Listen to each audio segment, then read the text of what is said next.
Hey guys, so I am finally back to doing some true crime a little bit. Yeah, I still had like a crazy week and everything, but I didn't want to give you three vlogs of me doing nothing in a row basically. So I was diligent and did my research ahead of time. So I have to give a shout out to Tom Ski who requested this video. This is the story of the disappearance of Robert Barron. Now, I am still, like I said, having kind of a crazy week and busy. So, this video is definitely going to be unedited as it has been lately. So, I'm sorry for the quality of that. But I'm definitely going to be reading a lot from the notes rather than looking directly at the camera. So, I apologize. But I just want to get this filmed and out. Now, I will link all of my sources below as usual, but most of what I'm reading from is something that someone already put together on Reddit. They gathered all the information basically. They did all the legwork, which was very convenient for me. I went back and forth to all the different articles and he basically listed everything. So, huge shout out to that Reddit user, which I'm looking at now and I can't see the username. But it was on an unresolved mysteries Reddit thread. And basically this person had put together all the information that we have on the case. So there's also a Facebook page link below, which is I believe the family's Facebook page for information on what happened to Robert Barron. So go to their page definitely and support them in any way that you can. So Robert Barron, who was 58, was a pizza restaurant owner in Old Forge, Pennsylvania, and he went missing on January 25th of 2017. He was reported missing on January 26th by his 30-year-old son. His wife told investigators that her husband was last seen on January 25th around 11 p.m., dropping their son off at his home. He was last seen wearing a black North Face jacket and blue or blackish sweatpants, a dark t-shirt, and a Penn State hoodie. His family described him as a low-key family person who didn't bother a soul. Robert's son, Bobby, a partner in the family business, told police that his father was supposed to pick him up for work on the morning of January 26th. He texted his father around 7:40 a.m. to tell him that he was ready to go, but Robert never replied. Bobby walked to the restaurant and found the dough delivery was left on the sidewalk, which he described as extremely unusual, as it would be, because why would you leave, fresh dough outside? He went inside the restaurant, saw that his father was not there and that there were items out of place, and called the police. The police recovered blood at the scene.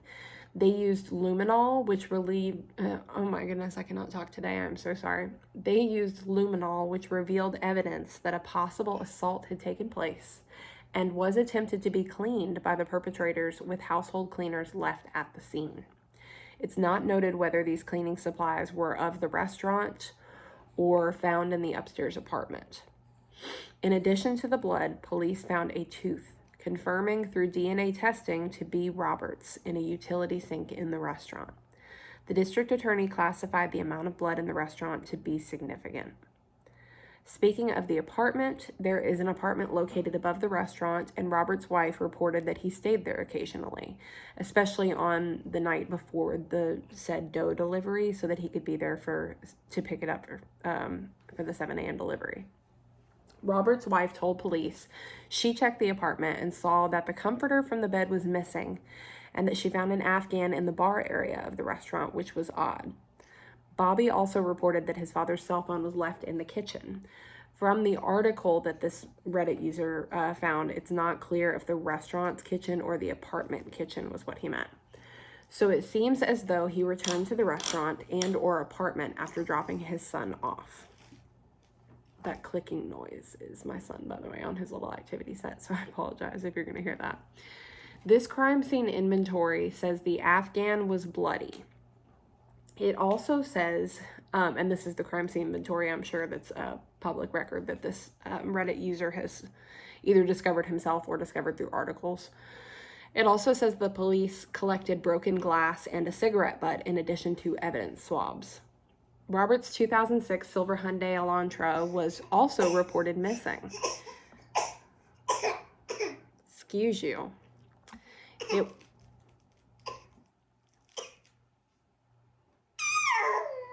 you mind? It was recovered, his Elantra was recovered a few days later, and police said it was possible the car had been moved in the days before its discovery. The car had excessive mud on the tires and undercarriage. The car appeared to have a blood stain on one of the doors, and there was a large amount of blood inside the car. The district attorney has also stated, quote, "We tested portions of the car, things found in and around the car, but I'm not going to speak of any of those results." Also, investigators found blood in 4 locations and recovered fingerprints from door handles. This Redditor hasn't read anything about the prints turning anything up.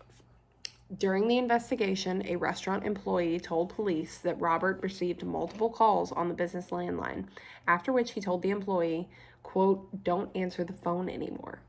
An exact date isn't given for this phone activity, but we can assume it was the day before or the day of the disappearance.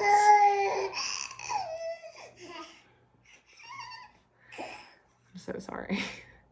Signs and billboards requesting information on the disappearance are all over the area and have a simple message. Quote, "Someone here knows where he is." A family friend is quoted to have said, "Somebody knows what happened and it's just a matter of them coming forward and giving it up." This friend met Robert 3 years ago through 3 years prior to his disappearance, through his real estate work, and quickly developed a close friendship with him. They said, quote, "I personally think, and I think that, that's confusing, I'm sorry. I personally think that, and I think there are probably 1 or 2 people in particular who know exactly what happened and just won't come forward." There have been multiple searches throughout the area, but nothing has turned up any trace of Robert. Police have been mostly silent on the progress of the case, including whether they have identified a person or persons of interest in the disappearance. New tips police are chasing are characterized as being reports of suspicious people that night and the whereabouts of a car. The family has closed the restaurant, but does have plans to reopen eventually. Now, some local theories about what happened.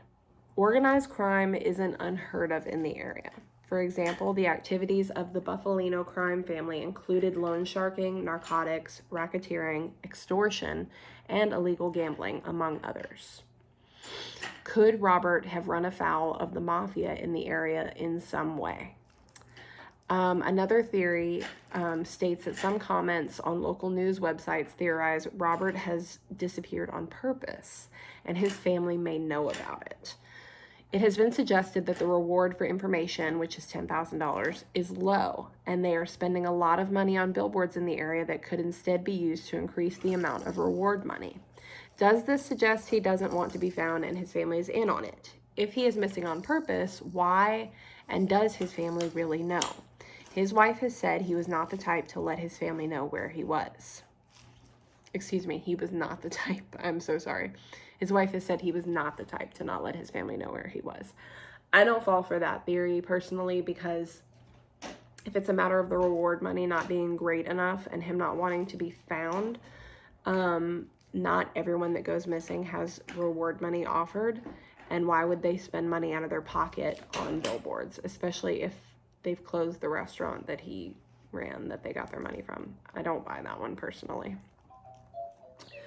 Could Robert be living a new life in the federal witness protection program?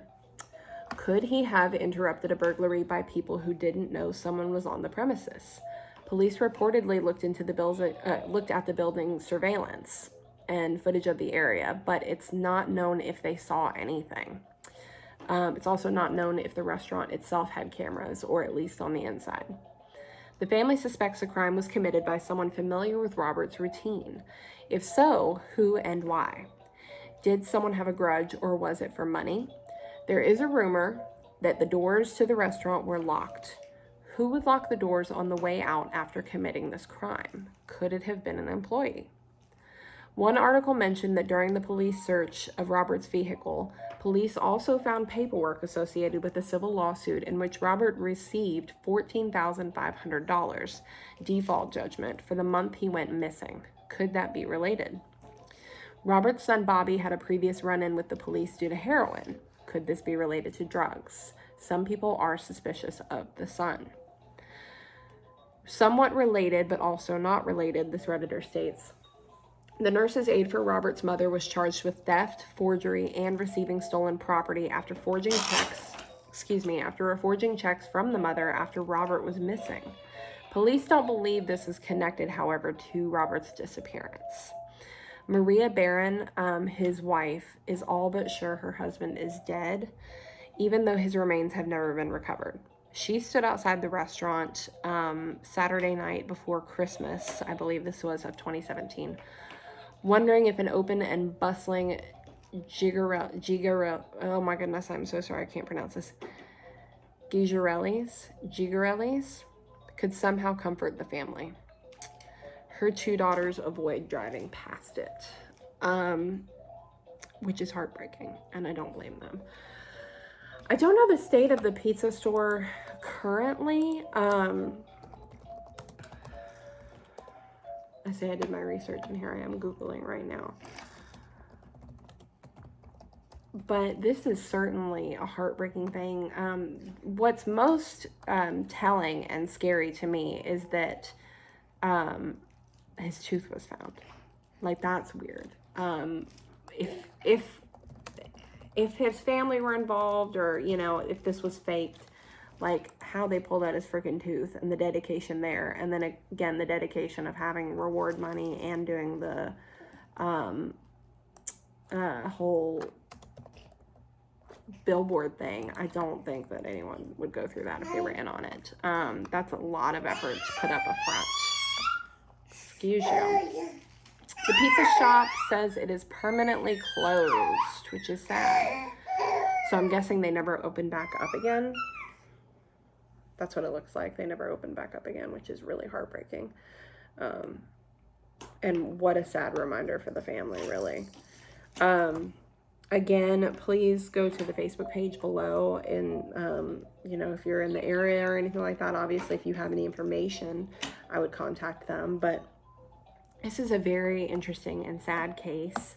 I hate it for his family, the unknown.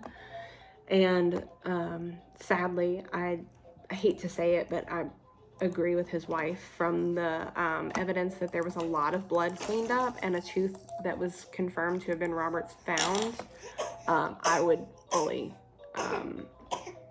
see that it would be foul play. I almost would wonder if it is the robbery. Maybe he walked in on a robbery and no one expected him to be there, especially considering this clearly happened, to me, either before or during the drop-off of the dough. Because if he stayed there the night before in the apartment to be there for a 7 a.m. drop-off, that to me means they must have done it like in the middle of the night or something and not expected him to have been there. And then him living in the apartment or staying in the apartment upstairs, maybe he heard something in the middle of the night, went downstairs to check it, leaving his apartment open. Maybe the people knew that he had an apartment up there, or just noticed that that's where he came from. So they went up there to get, to get a comforter and such, to try and clean up, you know, what had happened. So that's my theory on what happened, just based on the evidence. But I could be completely wrong. And sadly, you know, it could be a long time if we even find out what happened. So for his family's sake, I really do hope that there are some answers. But that is all I have for you guys today. I hope you enjoyed that case. Thank you so much again to Tom Ski for the recommendation. I'm sorry, I have mom brain. I can't think of things quickly anymore. If you guys like this video, please hit the thumbs up button below. If you have any suggestions for videos, true crime or otherwise, please leave those in the comments below. If you'd like to see more videos, please hit the subscribe button as I upload new videos every Wednesday. And other than that, I will see you guys next week.